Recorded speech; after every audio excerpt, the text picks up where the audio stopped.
स्वागत है आप सभी का इस बुलेटिन में। आपके साथ मैं पुनीत। खबरों की शुरुआत करते हैं और सिवनी से सबसे पहले खबर बता दें, जहां पर बरघाट में पीएम आवास में फर्जीवाड़ा उजागर हुआ है और नगरपालिका अध्यक्ष रंजीत वासनी समेत 3 लोगों पर एफआईआर दर्ज हो चुकी है। आरोपियों में अध्यक्ष के साथ सब इंजीनियर और नोडल अधिकारी भी शामिल हैं। 55 अपात्र लोगों को पीएम आवास योजना का लाभ दिला दिया गया और जांच के बाद कलेक्टर के आदेश पर बरघाट थाने में केस भी दर्ज हो गया। तो ये बड़ी खबर आपको बता रहे हैं। पीएम आवास योजना में घोटाले की बात सामने आई थी और इसके बाद जांच कराई गई। जांच में पाया गया कि 3 लोगों ने मिलीभगत कर 55 लोगों को, अपात्र लोगों को पीएम आवास दिला दिया। और अजहर हमारे सहयोगी हमारे साथ फोन लाइन पे जुड़े हुए हैं। अजहर, क्या खबर है? देखिए पुनीत जी, एक बड़ा ही खुलासा अभी कुछ देर पहले ही हुआ है। इस पूरे मामले की जांच जिला प्रशासन ने पुलिस को सौंपी थी। इस पूरे मामले में पुलिस ने फिलहाल मामला दर्ज किया है। इस पूरे मामले में जो अभी तत्कालीन जो अध्यक्ष हैं रंजीत वासनी, उनके खिलाफ और जो तत्कालिक सब इंजीनियर सील भालेकर और जो एक नोडल अधिकारी हैं भरत गजबी है, इनके विरुद्ध मामला दर्ज किया गया है। इनके विरुद्ध एक शिकायत की गई थी कि इनके द्वारा करीब 55 अपात्र लोगों को पीएम आवास योजना के तहत योजना का लाभ दिया गया था और पूरी जो 3 राशियां लगातार जो मिलती हैं वो भी इनका लाभ दे के मकान भी बना दिया गया था। इस पूरे मामले की शिकायत होने के बाद इस पूरे जांच जो कलेक्टर थे उन्होंने सौंपी पुलिस विभाग को सौंपी थी। पुलिस ने जांच के बाद फिलहाल तीनों के विरुद्ध मामला दर्ज कर लिया है। अब आगे जो अग्रिम कार्रवाई है वो एसडीएम को सौंपी गई है और एसडीएम द्वारा इस पूरी कार्रवाई को आगे किया जाएगा। फिलहाल अब जांच के बाद अभी इन लोगों की गिरफ्तारी का अभी हालांकि किसी तरह की खुलासा नहीं हुआ, कब तक गिरफ्तारी होगी। फिलहाल अभी पूरा मामला जो है कार्रवाई लगातार अभी फिलहाल जारी है। और उन 55 लोगों का क्या, जो अपात्र पाए गए थे, जिनको ये आवंटन हो गया, उनके खिलाफ कैसी क्या कार्रवाई हो रही है?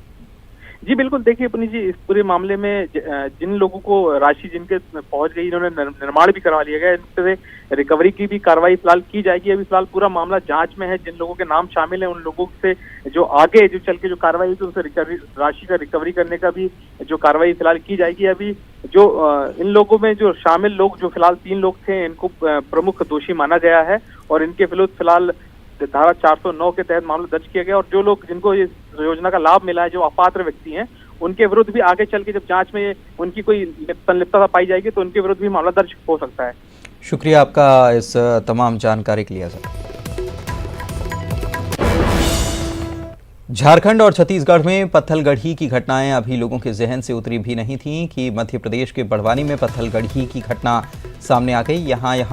यहाँ भी गांव गणराज्य सभा और गांव जंगल बचाओ कमेटी के बिना इजाजत ग्रामीणों ने गांव का सीमांकन कर बाहरी लोगों के प्रवेश को वर्जित कर दिया है। मामले में आदिवासी मुक्ति संगठन के महासचिव ने पेसा कानून लागू नहीं करने के लिए नेताओं और अधिकारियों को जिम्मेदार ठहराया है। संगठन के लोगों ने सेंधवा ब्लॉक समेत जिले के सभी ब्लॉक के 2-2 गांवों में गांव हमारा राज हमारा के बोर्ड लगा दिए हैं। जब इस मामले में गृह मंत्री बाला बच्चन और प्रदेश के पूर्व जेल मंत्री अंतर सिंह आर्य से सवाल पूछा गया तो उनका कहना था कि उनको इस तरह की कोई जानकारी पत्थलगढ़ी के संबंध में नहीं है।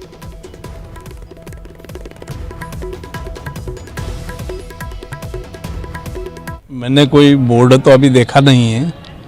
आपके माध्यम से ये जानकारी आई है, हम देख के ही उसके विषय में हम बता पाएंगे। नहीं, जो भारत सरकार का जो भी मतलब कानून है वो तो लागू होना चाहिए, इसमें कोई विरोध थोड़ी है। चाहता हूँ कि सरकार को अगर कोई काम करना है वहाँ के रहने वाले निवासियों के लिए उनकी मांग के अनुरूप तो विधिवत तरीके से काम होते रहेंगे, काम होंगे।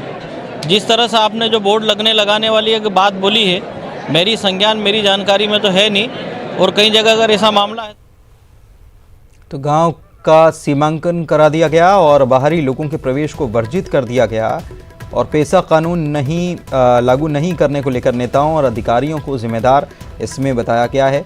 और ये भी बोर्ड भी लगा दिए गए हैं कि गांव में हमारा राज, गांव हमारा राज हमारा, ये बोर्ड लगा दिए गए हैं।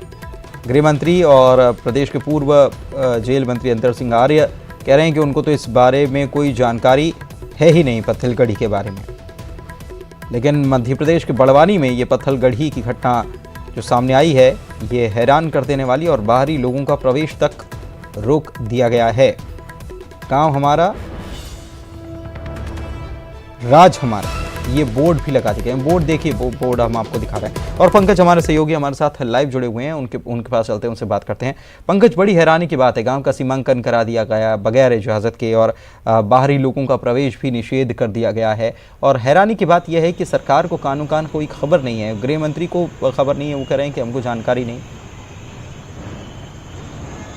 बिल्कुल, सबसे बड़ी बात यही है कि जिस तरीके से यह घटना सामने आई है, और महत्वपूर्ण बात यह भी है कि गृह मंत्री के जिले में इस तरीके का मामला सामने आया है और गृह मंत्री इस मामले में अनभिज्ञता जाहिर कर रहे हैं, जबकि हर एक क्षेत्र में पुलिस कर्मियों की आवाजाही लगी रहती है, पटवारी की आवाजाही लगी रहती है, पंचायत का सचिव होता है, उनके कार्यकर्ता होते हैं, लेकिन इसके बावजूद जो है इस तरीके का मामला हो गया है। और गृह मंत्री जी अभी भी इस मामले को संज्ञान में लेने की बात कर रहे हैं।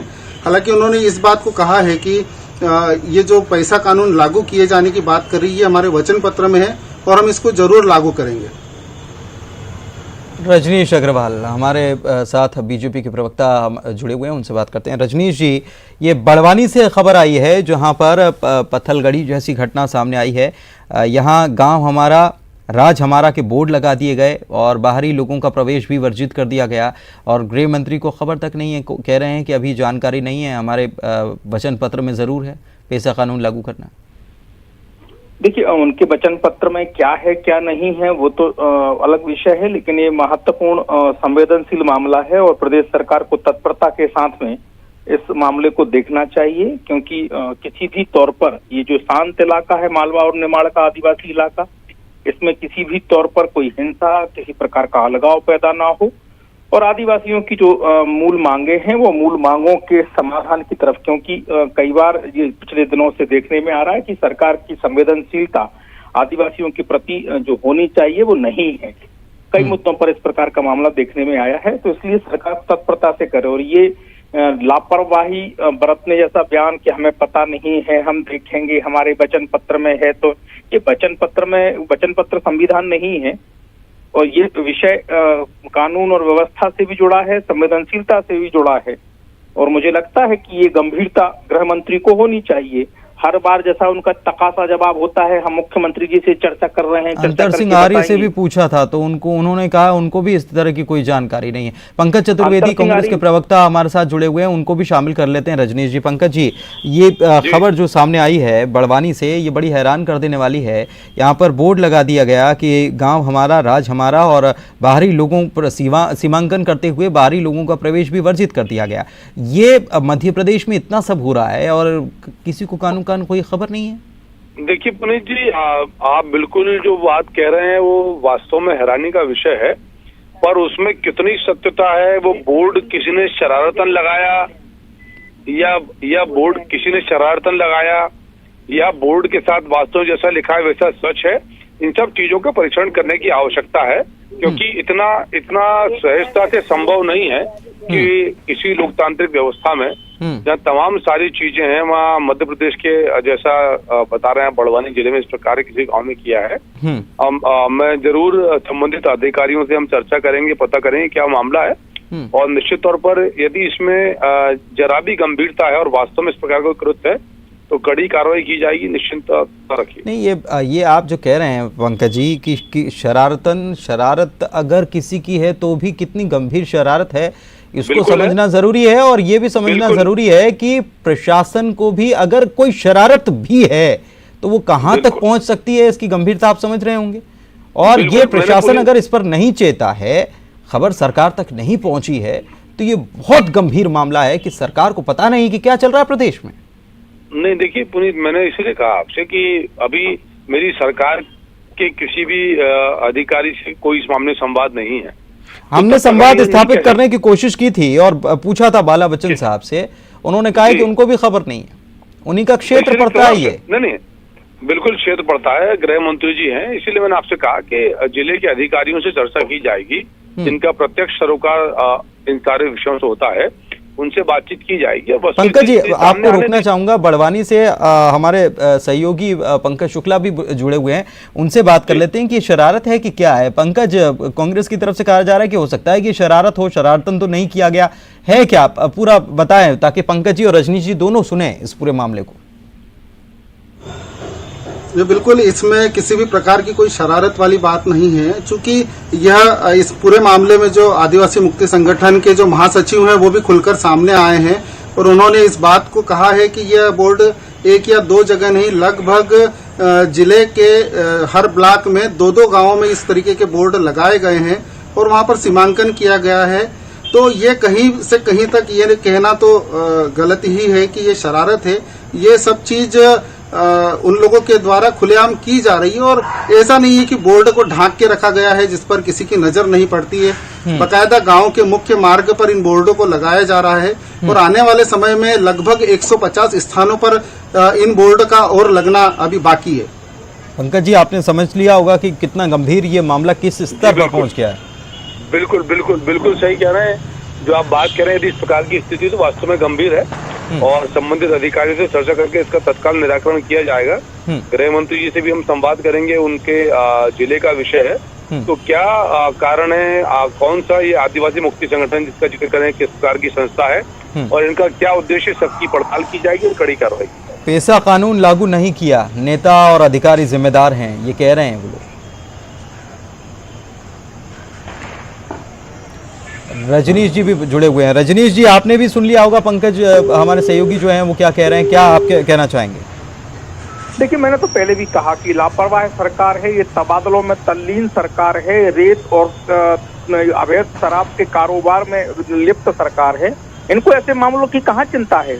गृह मंत्री का गृह जिला है बड़वानी, उनको ये भी नहीं पता है, वो भी नहीं पता। जिस मुद्दे पर पूछो मुख्यमंत्री से चर्चा करके बताऊंगा।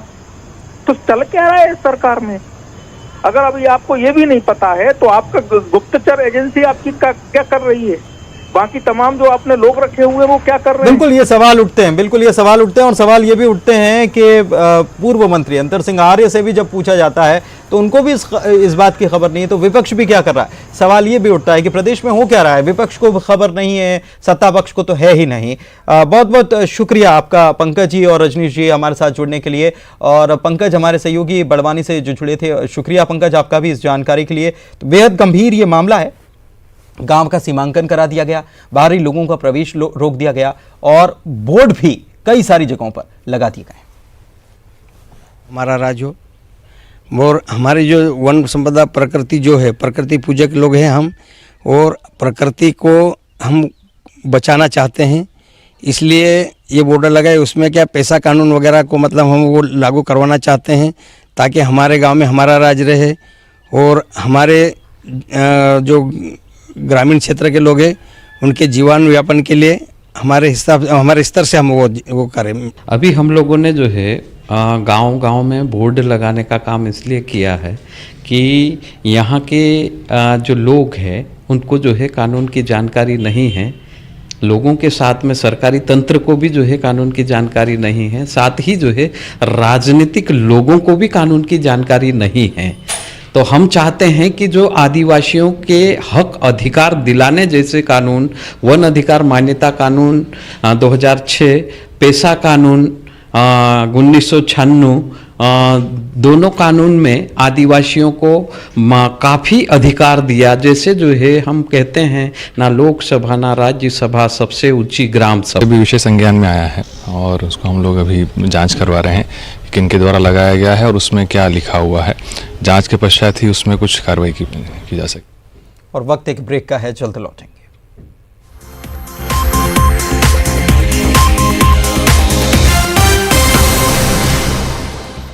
मध्य प्रदेश में इन दिनों शिक्षक राज्य सरकार से खुश नहीं हैं और इसी कड़ी में डिंडौरी में कैबिनेट मंत्री ओमकार मरकाम के आवास का शिक्षकों ने घेराव कर दिया और शिक्षकों ने मंत्री जी के सामने एक एक कर अपनी समस्याएं रखी, जिसमें 7वें वेतनमान, पेंशन की पुरानी पद्धति समेत अन्य मांगे शामिल हैं। उनमें से एक शिक्षक अशोक वाजपेयी ने अपनी पत्नी के तबादले से परेशान होकर दूसरी शादी करने की इजाज़त भी मांग ली, जिसको सुनकर पहले तो मंत्री मरकाम सन्ने रह गए और फिर मामले को गंभीरता से लेते हुए अशोक और बाकी सभी शिक्षकों को हर संभव मदद का भरोसा जताया।